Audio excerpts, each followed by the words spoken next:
From the Bob Mills Weather Center, the Oklahoma weather expert, Travis Meyer.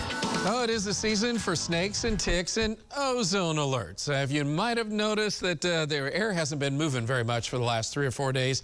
Ozone's been building, and so we do have an ozone alert for tomorrow. If you can keep from putting gas in your car tomorrow morning, of course, you probably say, well, I won't get to work then, and then you'll have to pay for my food on Tuesday night.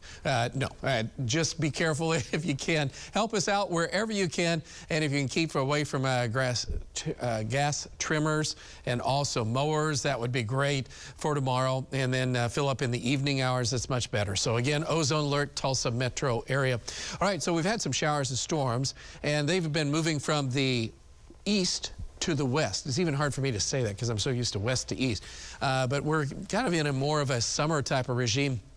And so the atmosphere isn't really doing a whole lot, but these little cells just kind of pop up, and when they pop up, then they produce some locally heavy downpours of rain, some gusty winds, and you could even have a small microburst where you have some winds of 50, 60 miles an hour just in a small area when they collapse in your area. They have been moving, so these are the ones on the south side that went through the McAllister, Pittsburgh County area. Now they're dying down as they're getting over towards Seminole.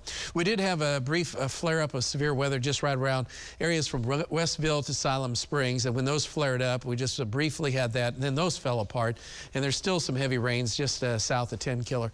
Overall, though, it's kind of dying down. Summer day across the area. Oh, yeah, Phoenix. Yeah, starting out I guess it's not even summer officially yet, 107. Rest of the country kind of quiet, the northeast very cool. A lot of fires going on up north. That has a lot to do with El Nino. El Nino is noted for making it drier in Canada, so they've been dealing with fires. And so there's a lot of fires even off to the east, and some of that smoke plumes are getting pushed down to the south and kind of getting wrapped back around our area because of that easterly wind component. All is quiet right now, and we have a very light wind, if one at all. It's calm, 79.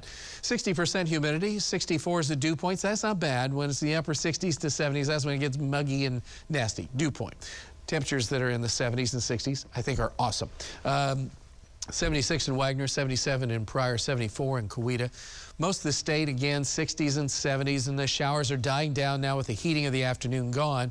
And as we look on into tomorrow morning, we'll be in the 60s, low to mid 60s, real pleasant start. And then the afternoon, once again, heating of the afternoon, isolated thunderstorms, mainly south and east of Muskogee. A random one could be around here and into southeast Kansas. Better chance, it looks like measles is what it looks like. And then as we get on into Wednesday morning, we'll be in the 60s. Wednesday afternoon, we're back in the 80s to near 90. Slight chance of an isolated storm again. There's only 10% coverage basically here. Obviously, the Panhandle's doing a lot better there.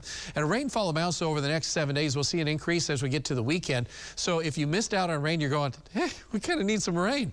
Inch to inch and a half are possible in some areas. Wheat harvest should kick off this week here in portions from Tulsa south and maybe to the north by the end of the week. We're looking at rainfall amounts that are going to be relatively light, but temperatures are going to be pretty warm as we go on into the second week. So get ready for that because it starts to get hot. So enjoy the muggies now, if that makes any sense. All right, 65 to get you going in the morning. That's not too shabby. As we go to the noontime, we're in the 80s already. And by afternoon, we're near 90, and it is a little steamy with an isolated shower or thunderstorm. As we extend the forecast out, we're kind of stuck around 90 for the next 3 days. We get dropped down a little bit with the clouds and a few showers and storms on your weekend. Won't be a rain out, but it could be enough to bug you a little bit. But if you need rain, that won't bug you. You'll be happy. And then late next week, heat wave. So enjoy what we have. This is cool compared to where we're headed.